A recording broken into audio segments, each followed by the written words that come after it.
26వ వచనం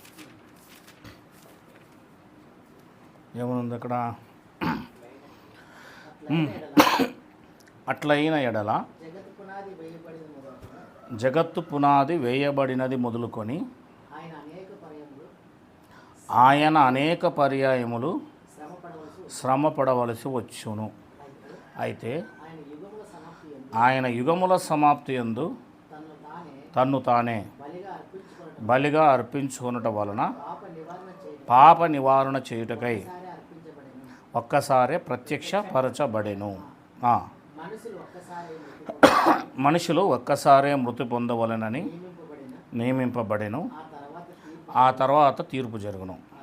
అలాగునే క్రీస్తు కూడా అనేకుల పాపములు భరించుటకు ఒక్కసారే అర్పింపబడి తన కొరకు కనిపెట్టుకుని ఉండువారి రక్షణ నిమిత్తము పాపం లేకుండా రెండోసారి ప్రత్యక్షమగును. ఇక్కడ దీంట్లో నీ డౌట్స్ ఏంది? దాంట్లో 4-5 రకాలు ఉన్నాయి.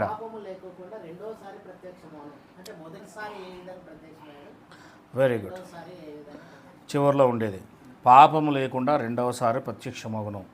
ఆ పాపము లేకుండా అనే మాట వాడడానికి కారణం ఏంటంటే, ఇదే హెబ్రీలకు రాసిన పత్రిక రాసిన పౌలు గారే పాపము అనే మాట, పాపముతో ప్రత్యక్షమాయను అనే మాట కూడా రాశాడు. దానికోసము ఈ మాట వాడాల్సి వచ్చింది. రోమిలకు రాసిన పత్రిక 8వ అధ్యాయము, రోమిలకు రాసిన పత్రిక 8వ అధ్యాయము 3 శరీరమును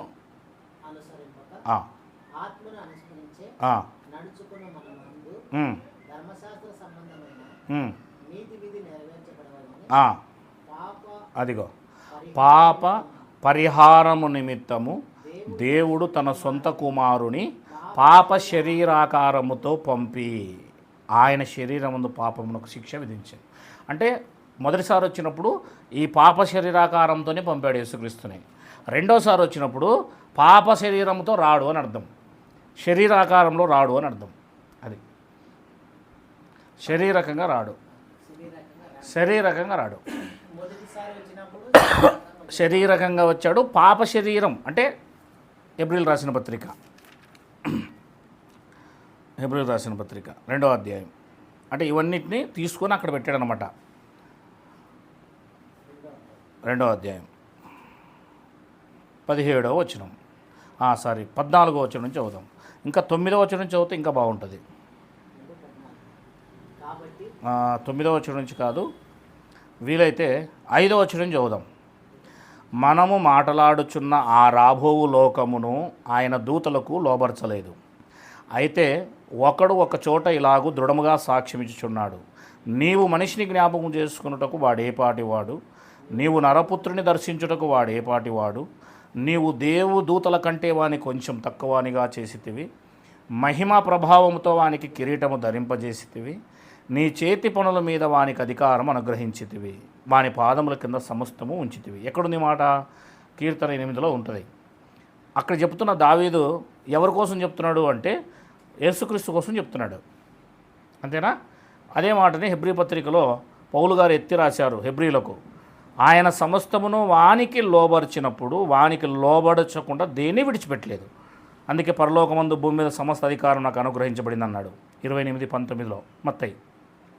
ప్రస్తుతమందు మనము సమస్తమును వానికి లోబరచబడుట ఇంకనూ చూడలేదు కానీ, అంటే ఇక్కడ హెబ్రీ పత్రిక సమయానికి వచ్చేపాటికే ఇంకా ప్రస్తుతం ఇంకా లోబరచలేదంట అంతయు. ఎవరికి? యేసుక్రీస్తుకి. మళ్ళీ ఎప్పుడు లోబరుస్తాడు? దానికి ఒక సమయం ఉంది. దేవుని కృప వలన ఆయన ప్రతి మనిషిని కొరకు మరణం అనుభవించినట్లు దేవదూతల కంటే కొంచెం తక్కువ వాడుగా చేయబడిన యేసు మరణం పొందినందున మహిమా ప్రభావంతో కిరీటము ధరించిన వానిగా ఆయన చూచుచున్నాం.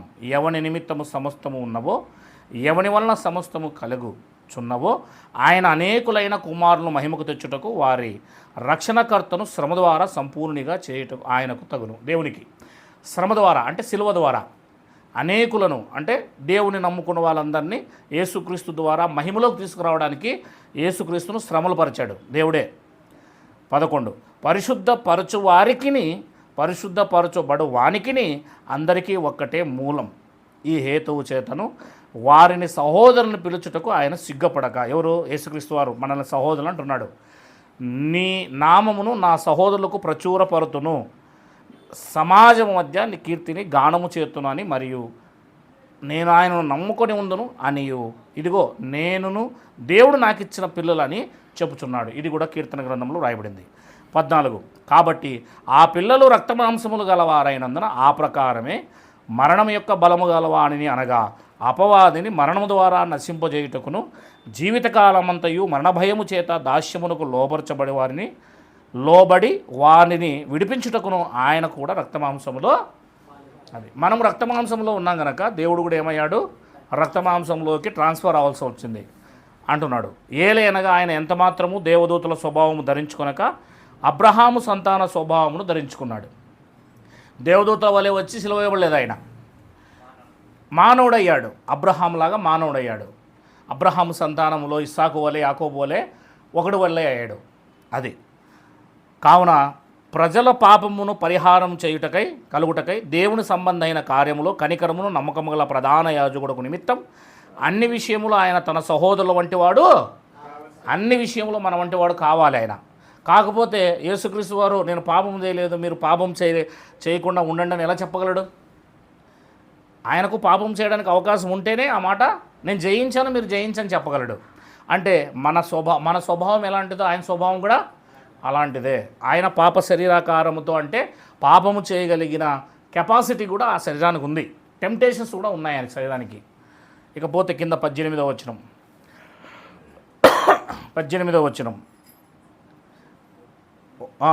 తాను శోధింపబడి శ్రమ పొందెను గనక శోధింపబడు వారిని సహాయము చేయగలవాడై, అది శోధింపబడ్డాడు ఆయన.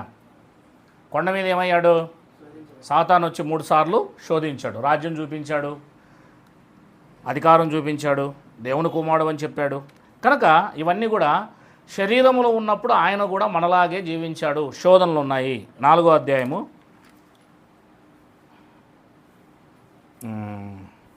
సరే 5వ అధ్యాయము 14వ వచనం. వయస్సు వచ్చిన వారు అభ్యాసము చేత, ఆ మాట చూడు,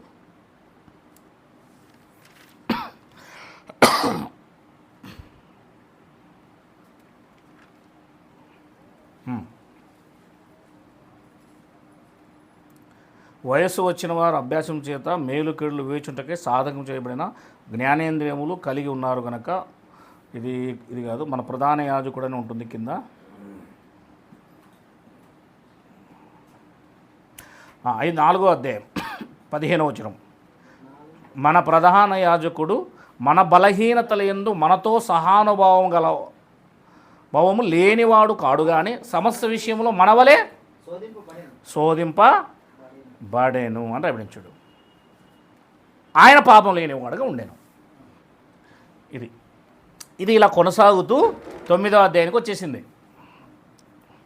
9వ అధ్యాయానికి వచ్చి ఈసారి యేసుక్రీస్తు వారు వస్తే కన్యక గర్భంలో జన్మించడు, లేదా మానవుడు వల్లే పుట్టుక రాదు ఆయనది. ఆయన డైరెక్ట్గా ఆత్మస్వరూపిగా వస్తాడు. ఆత్మస్వరూపిగా రావడం అంటే ఎట్లా? ఆత్మస్వరూపిగా రావడం అంటే ఎట్లా? ఫర్ ఎగ్జాంపుల్గా యేసుక్రీస్తు వారి ప్రత్యక్షతలు మనకు తెలియాలి. మీకా గ్రంథము 5వ అధ్యాయము, మీకా గ్రంథము 5వ అధ్యాయము 2వ వచనం.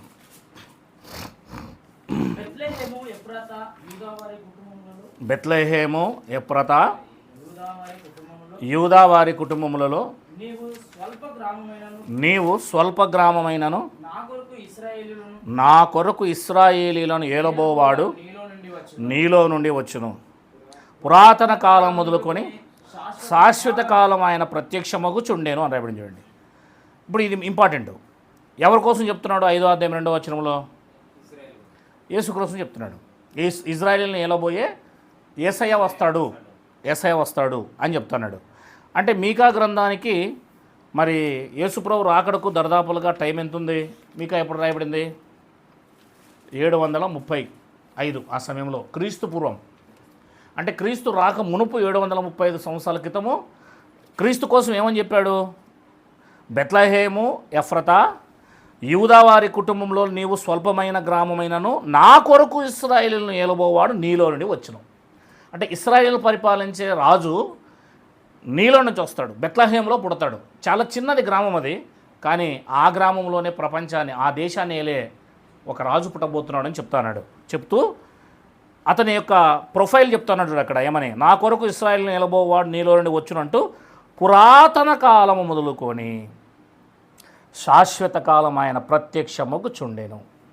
అది పురాతన కాలం మొదలుకొని శాశ్వత కాలం ఆయన ప్రత్యక్షమవుతుండెను.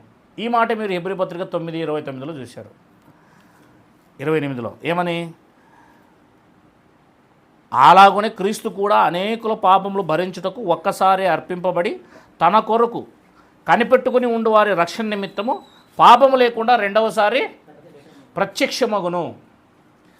పరూసియా అంటారు దాన్ని, గ్రీకు భాషలో పరూషియా అని రాయబడింది.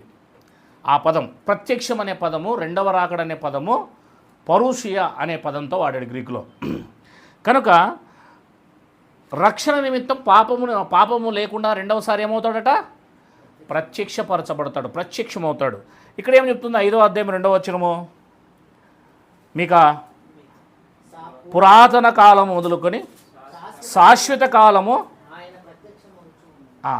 మీకా గారు ఏం చెప్తున్నాడంటే, ఏలబోయే ఆ రాజు, భవిష్యత్తులో వచ్చే ఆ రాజు, కన్యక గర్భంలో పుట్టే ఆ రాజు, ఆయన ప్రొఫైల్ చెప్తున్నాడు. ఆయన ఇప్పుడు మీకా గ్రంథం రాసే సమయం అనుకో, ఎగ్జాంపుల్గా మనం 735లో ఉన్నాం, క్రీస్తు పూర్వం 735లో ఉన్నాం అనుకో. ఇప్పుడు మీకా గారు రాస్తున్నారు. ఏమని చెప్తున్నాడు అంటే, మీకా గారు ఇశ్రాయేలుకి ఈ పుస్తకం రాస్తూ, ఈ గ్రంథం రాస్తూ, ఎవరైతే ఏలబోవడానికి రాబోతున్నాడో 735 సంవత్సరాల తర్వాత కన్యక గర్భంలో పుట్టి బెత్లెహేములో, అతని ప్రొఫైల్ ఏంటంటే ఇప్పుడు కాదు కానీ ఇంతకు ముందు నుంచే ఆదాము మొదలుకొని ఆయన అప్పుడప్పుడు ప్రత్యక్షమవుతున్నాడు అని చెప్తున్నాడు ఇక్కడ. అంతే కదా? పురాతన కాలం మొదలుకొని ఆయన శాశ్వత కాలం ప్రత్యక్షమవుతున్నాడు అని చెప్తున్నాడు. అంటే యేసుక్రీస్తు వారు మరియ గర్భంలో వచ్చినదే ప్రత్యక్షత కాదు, యేసుక్రీస్తు వారు బైబిల్ అంతట్లో కూడా ఉన్నాడు. ఆ ప్రత్యక్షతను చెప్తున్నాడు ఇక్కడ, దానికోసం చెప్తున్నాడు. మనం ఎగ్జాంపుల్గా చూస్తే మొట్టమొదటిగా 0లో మనం చూస్తాం. ఇక్కడ యేసుక్రీస్తు వారి సిలువ, ఇది AD 30, ఇది BC మామూలు ఎన్నికిపోతే ఇట్లా 4000 అవుతుంది. ఇక్కడ ఎవరున్నారు? ఆదాము ఉన్నాడు. ఇక్కడ ఎవరున్నారు? క్రీస్తు ఉన్నాడు. ఇప్పుడు మనం ఎక్కడున్నాము? మీకా 7:35. ఏది ఇది? BC. ఈ మీకా గారు 5:2లో ఏం చెప్తున్నాడు? ఇంతకు ముందు కూడా ఆయన ప్రత్యక్షమయ్యాడు, భవిష్యత్తులో కూడా ఆయన ప్రత్యక్షము అవుతాడు. ఆయన ప్రత్యక్షతలు కనబడుతూనే ఉంటాయి అని చెప్పాడు. అది పూర్వము శాశ్వత కాలము. అంటే యేసుక్రీస్తు వారు ఓన్లీ ఇక్కడ పుట్టినవాడు మాత్రమే కాదు, కానీ ఆయనకి చాలా ప్రొఫైల్ ఉంది అనేది మనం అర్థం చేసుకోవాలి. ఆయన చరిత్ర చాలా పెద్దది అని అర్థం చేసుకోవాలి. ఆయన కేవలం ఈ భూమి మీద పుట్టినప్పుడు మాత్రమే ఉన్నాడు అనుకుంటారు చాలామంది, కానీ ఆయన యొక్క చరిత్ర మీకా గారు చెప్పారు.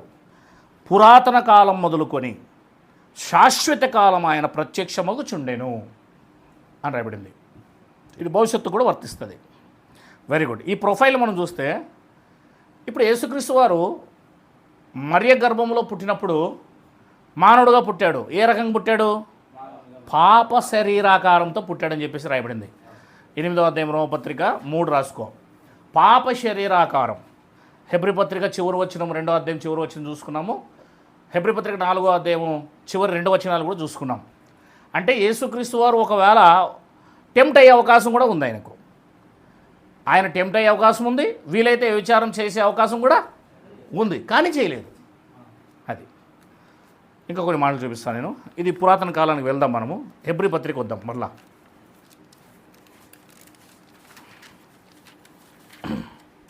హెబ్రీ పత్రిక 7వ అధ్యాయం 23వ వచనం. మరియు యాజకులు మరణము పొందుట చేత ఎల్లప్పుడూ ఉండ సాధ్యము కానందున ఎవరు యాజకులు మరణం పొందుతున్న యాజకులు? లేవీయులు, పాత నిబంధన గ్రంథములో ఉన్న యాజకులు. వాళ్ళు ఎప్పుడు కూడా ఏమవుతారు? వయసు అయిపోతే చనిపోవాల్సిందే కదా, శాశ్వత కాలం ఉండరు కదా. తర్వాత నెక్స్ట్ ఇంకొకటి వస్తాడనమాట లైన్లోకి. 24 ఈయన అన్నాడు ఇప్పుడు ఇక్కడ, చూసారా? మరి యేసుక్రీస్తుని పోలుస్తున్నాడు ఇప్పుడు. పాత నిబంధన లేవీల యాజకులు వేరు, యేసుక్రీస్తు వేరు. కెపాసిటీ అంటే హెబ్రీ పత్రికలో 1వ అధ్యాయం నుంచి మీరు 13వ అధ్యాయం వరకు ఏం చూస్తారంటే యేసుక్రీస్తును హైలైట్ చేస్తాడు, మిగతా వాళ్ళని డౌన్ చేస్తాడు. అది హెబ్రీ పత్రిక యొక్క విధానం. అదొక్కటి చూడాలి బాగా మీరు గమనించినప్పుడు. రైట్. ఈయన నిరంతరం ఉన్నవాడట. ఎవరు? చూసావు, పురాతన కాలం మొదలుకొని నిరంతరం ఉన్నాడు. అంటే ఈయన భూమి మీదకి వచ్చినప్పుడు కాకుండా భూమి మీదకి రాకమునిపే ఎక్కడో ఉన్నాడు. ఎక్కడో ఉన్నాడు ఆయన. ఉంటేనే కదా ఉన్నవాడు అంటాడు. ఈ మాట అన్నాడు అక్కడ, ఆయన నిరంతరము ఉన్నవాడు అన్నవాడు అక్కడ. నిరంతరం ఉన్నవాడు. ఆ ఉన్నవాడు అనే మాటను కూడా కొంచెం గుర్తుపెట్టుకుని ఉండండి. ఆయన నిరంతరం ఉన్నవాడు. ఇట్లా చెప్పొచ్చా?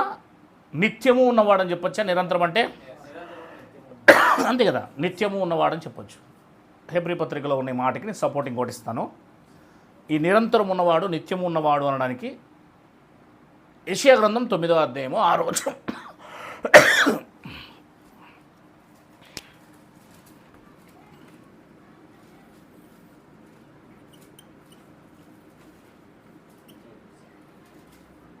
చదవండి. ఏలయనగా మనకు శిశువు పుట్టెను, మనకు కుమారుడు అనుగ్రహించబడెను, ఆయన భుజము మీద రాజ్యభారము ఉండును. ఆశ్చర్యకరుడు, ఆలోచనకర్త, బలవంతుడైన దేవుడు, నిత్యుడగు తండ్రి. అదిగో నిత్యుడగు తండ్రి. నిత్యుడు యేసుక్రీస్తు ఎవరు? ఏలయనగా మనకు శిశువు పుట్టెను. ఆ శిశువు ఎవరు? ఏలయనగా ఆయన భుజముల మీద కుమారుడు అనుగ్రహించిన ఆయన భుజముల మీద ఆయన నిత్యుడు అన్నాడు అక్కడ. నిత్యుడు యేసుక్రీస్తు నిత్యుడు, పుట్టినవాడు కాదు.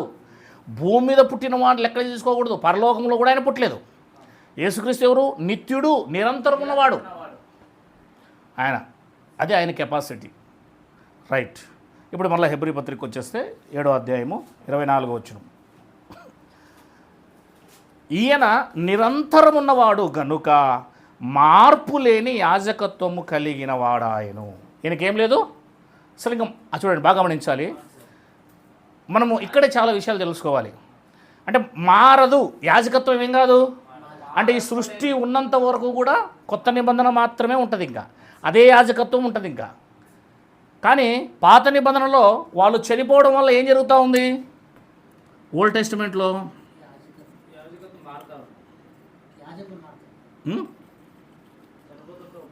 యాజకులు ఏమవుతున్నారు? అది ఏమని చెప్తుంది? చనిపోవడము, వారి చావు ఏమని చెప్తుంది అంటే ఇది తాత్కాలికము అని చెప్తుంది. అంతేనా లేదా? నిరూపిస్తుంది చూడండి. అది ఇది తాత్కాలికం మాత్రమే, నిత్యం అనేది ఏదో ఉంది అనేది నిరూపిస్తుంది అన్నమాట దాని వెనకాల. కనుక అంటే దానికి ఆపోజిట్, చావుకి ఆపోజిట్, నాశనానికి ఆపోజిట్ నిత్యమే కదా. కనుక వీళ్ళందరూ కూడా ఎంతకాలము దానికి ఒక టైం ఉందండి. ఆ టైం అనేది తెలుసుకుంటేనే నిజంగా మనము బైబిల్ కరెక్ట్గా అర్థం చేసుకోగలం. టైం అనేది ఉంది, ఒక టైం ఉంది. ఈ టైం తెలియక చాలామంది ఏం చేస్తారంటే కొత్తది పాత దాంట్లోకి, పాతది కొత్త దాంట్లోకి తిప్పి కలిపేస్తున్నారు. అందుకే పాత తిత్తులు ఇవి కొత్త తిత్తులోకి వేయద్దు, కొత్త తిత్తులు పాత తిత్తులోకి వేయద్దని చెప్పాడు ముందుగానే ఆయన. చెప్తే వింటలేరు. అందుకే వాక్యమును సరిగా విభజించాలి అన్నాడు. ఏంటి విభజించాలి అంటే అర్థం ఏంటి? డివైడ్. విభజించడం అంటే డివైడ్. పాత నిబంధన, అది పాత నిబంధన సంబంధమైందా, కొత్త నిబంధన సంబంధమైందా, జరిగిందా, జరుగుతూ ఉందా, జరగబోతుందా అని కరెక్ట్గా డివైడ్ చేయాలి అన్నాడు. డివైడ్ చేయకపోతే మనం ఇప్పుడు పచ్చిమిరకాయలు చేస్తాము, కాయగూరలు అన్నీ ఒకే సంచిలో మనం ఏం చేస్తాము? కాయగూరలో ఎర్రగడ్డలు వేసుకొస్తాం, పచ్చిమిరకాయలు వేసుకొస్తాం, చిక్కడికాయలు వేసుకొస్తాం, సోలకాయలు వేసుకొస్తాం, అన్నీ ఒకే రకంగా ఉండేవి వేసుకొస్తాం. 10 రకాలు. ఇంటికి వచ్చిన ఏం చేస్తారు? దాన్ని డివైడ్ చేస్తారు. కలిపేసిన తర్వాత పొయ్యిలో పప్పులోకి డివైడ్ చేస్తారు. దాన్ని ఇంగ్లీష్లో డివైడ్ అన్నాడు. అది rightly divide for the word. సరిగ్గా వాక్యమును విభజించేవాడిగా ఉండు తిమోతి అన్నాడు. ఎందుకంటే ఆ రోజు వాళ్ళు అలా విభజించలేకపోవడం వల్ల ఏం జరిగిందంటే అనేకులు మరలా ధర్మశాస్త్రం వైపు తిరిగారు. సరే, దాన్ని పక్కన పెడదాం కాసేపు. ఇప్పుడు మనం ఇక్కడికి వద్దాం. ఎక్కడున్నాడు మనము? 24 వచనం. ఈయన నిరంతరము ఉన్నవాడు గనుక. ఇక కొత్త నిబంధన యాజకత్వం ఇప్పటికి 2000 సంవత్సరాలు అవుతున్నా ఏమాత్రం మార్పు లేదు. ఇంకా అస్సలు మార్పే లేదు. ఇప్పుడు చెప్పండి, నేను ఒక విషయం చెప్తాను. ఇక్కడ దీనికి ఏముంది? అంతం. ఈ అంతం అనే పదం మనకు తెలియాలి చాలా జాగ్రత్తగా, అర్థమైనా? దీనికి అంతం. ఇంకా ముగింపు అనే పదం కూడా బాగుంది. ముగింపు బాగుంది. కాబట్టి ఈ పదాన్ని కొంచెం నేను అంతం అనే పదాన్ని మీకు పరిచయం చేస్తాను. ఈ పరిచయం చాలా అర్థం చేసుకోక చాలామంది మోసపోయారు. 24 మత్తయి సువార్త. మళ్ళీ అక్కడికి వస్తాను. ఎక్కువసేపు మాట్లాడిన రోజు మనము నెక్స్ట్ వీక్లో చాలా విషయాలు చూసుకున్నాము. Just introduction today. 24వ అధ్యాయము జాగ్రత్తగా 3వ వచనం చదవండి. ఆయన ఒలీవల కొండ మీద కూర్చుండి ఉన్నప్పుడు యేసుక్రీస్తు శిష్యులు ఆయన యొద్దకు ఏకాంతముగా వచ్చి ఇవి ఎప్పుడు జరుగును? జాగ్రత్త వినాలి. ఓకే. నీ రాకడకును ఈ యుగ సమాప్తిని సూచనలు ఏవి మాతో చెప్పుమనగా యేసు వారితో ఇట్లా. చాలు. ఇప్పుడు చదివారు కదా, ఏమడిగారు చెప్పండి.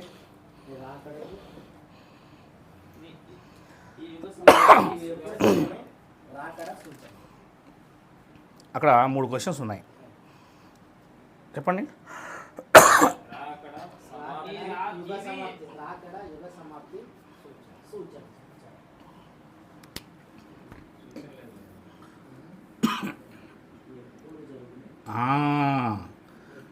ఎప్పుడు జరుగును? నీ రాకడా. అదిగో యుగ సమాప్తి. 3 ఉన్నాయి క్వశ్చన్స్. ఎప్పుడు జరుగును? నీ రాకడా, యుగ సమాప్తి. ఇక్కడ ఒక పదం ఉంటుంది దాని ముందర. ఈ అన్నాడు చూడు. ఇవి ఏమన్నాడు? ఇవి ఎప్పుడు జరుగును? నీ రాకడా, యుగ సమాప్తి. ఇది ఎలా ఉంటుందంటే టైర్లు ఏమి 2 ఉంటాయి. ఒకే బండి, ముందు టైర్ కదులుతుంది, వెనక టైర్ కదులుతుంది, వెనక టైర్ కదులుతుంది, ముందు టైర్ కదులుతుంది. టైర్లు 2 ఉన్నాయి కదా అని వేరు అనుకోకూడదు. బండికి 2 టైర్లు ఉన్నాయి. ఆ బండి 2 టైర్లు కలిసే నడుస్తుంది. అలాగే ఇది జరిగితే ఇది జరుగుతుంది, ఇది జరిగితే ఇది జరుగుతుంది. కానీ కొంతమంది ఏం చేశారంటే మేధావులు, బైబిల్ పండితులే, దీన్ని తీసేసి ఈ రెండింటిని ఒకసారి జరిగినాయని చెప్పేవాళ్ళు కొందరున్నారు. కొంతమంది ఇది తీసేసి ఇదొక్కటే జరిగిందని చెప్పేసి వాళ్ళు కొందరు ఉన్నారు. కానీ 3 జరుగుతాయన్న విషయం తెలుసుకోవడమే కరెక్ట్ అయిన పదం. లింక్ అయి ఉన్నాయి, ఓటుకోటవి లింక్ అయి ఉన్నాయి అట్లా. అయితే ఇక్కడ ఒక మాట చూడండి, నేను తీసుకునేది ఇప్పుడు 24వ అధ్యాయం భవిష్యత్తులో చూద్దాము. ఇవి ఎప్పుడు జరుగును? Question mark. నీ రాకడకు ఈ యుగ సమాప్తికి అని రాయబడింది. ఈ యుగ సమాప్తి అంటే ఏం చెప్పు? అంటే ఇప్పుడున్న దాన్ని బట్టి ఈ యుగము. ఏ యుగము? నువ్వు చెప్పు. సరే, మీకున్న తోచిందే చెప్పండి, తప్పేం లేదు. ఈ యుగము అన్నాడు ఇక్కడ. ఈ యుగము, ఈ యుగ సమాప్తి అన్నాడు. దాని మీనింగ్ చెప్పండి. అది ఏంటి? అది అసలు మీకు అర్థమైంది చెప్పండి, తప్పేం లేదు. అవునా అని చెప్పింది. నీకేం అర్థమైందో చెప్పు. ఇన్నాళ్ళు విన్నదే చెప్పు. ఇది ఎవరైనా మాట్లాడేటప్పుడు ఇన్నాళ్ళు విన్నది చెప్పు. అంతే కదా, ఖచ్చితంగా కదా. యుగ సమాప్తి అంటే సృష్టి మొత్తం అని అర్థం. అట్లా తీసుకుంటారు కదా. ఎందుకు అట్లా తీసుకుంటారంటే కిందికి రండి. 6వ వచనం. మరియు మీరు యుద్ధములను గూర్చి యుద్ధ సమాచారములను గూర్చి వినబోదురు. మీరు కలవరపడకుండా చూచుకునుడి. ఇవి జరగవలసి ఉన్నవి, అంతం అనే మాట అన్నా. పైన యుగ సమాప్తి అన్నాడు, కింద ఏమన్నాడు? సమాప్తి అన్నా అంతమన్నా ఒకటే కదా పదము. సమాప్తమైపోయింది అన్నామంటే అంతమైపోయింది అని అర్థమే, మీనింగ్ అంతా ఒకటే. ఇప్పుడు సమాప్తి అనే పదాన్ని, యుగ సమాప్తి అనే పదాన్ని కింద అంతంతో వాడాడు. నేను దేనికి ముడిపెట్టాను అంతము? వాళ్ళు దేనికి ముడిపెట్టారు? అది చూసావా, అక్కడే వచ్చింది. ఎంత నేను ధర్మశాస్త్రపు అంతానికి, ఇశ్రాయేలీల అంతానికి, ధర్మశాస్త్రం అనే యుగ అంతానికి ముడిపెడితే, బైబిల్ అది చెప్తే వీళ్ళు ఏం చేసినారు? లోకాంతానికి ఎసురు పెట్టేశారు. లోకం అంతం అవ్వదు, అది తెలియదు ఎవరికి, అర్థమైందా? కాబట్టి చూడు, లోకం అంతమైతే నేను బాగా వినాలి. లోకం అంతమైంది ఎందుకంటున్నానంటే, ఆగిపోయే ఈ యాజకత్వం వచ్చిన తర్వాత, దీని తర్వాత ఏ యాజకత్వం వచ్చింది చూపించండి. ఇందాక 9వ అధ్యాయంలో నిరంతరం ఉండేది. మరి నిరంతరం ఉండాలంటే భూమి మీద బైబిల్ ఉండాలా, భూమి మీద మనుషులు ఉండాలా, ఆయన ఉండాలా, మరి ఎట్లా? అది ఇది తెలియక చాలా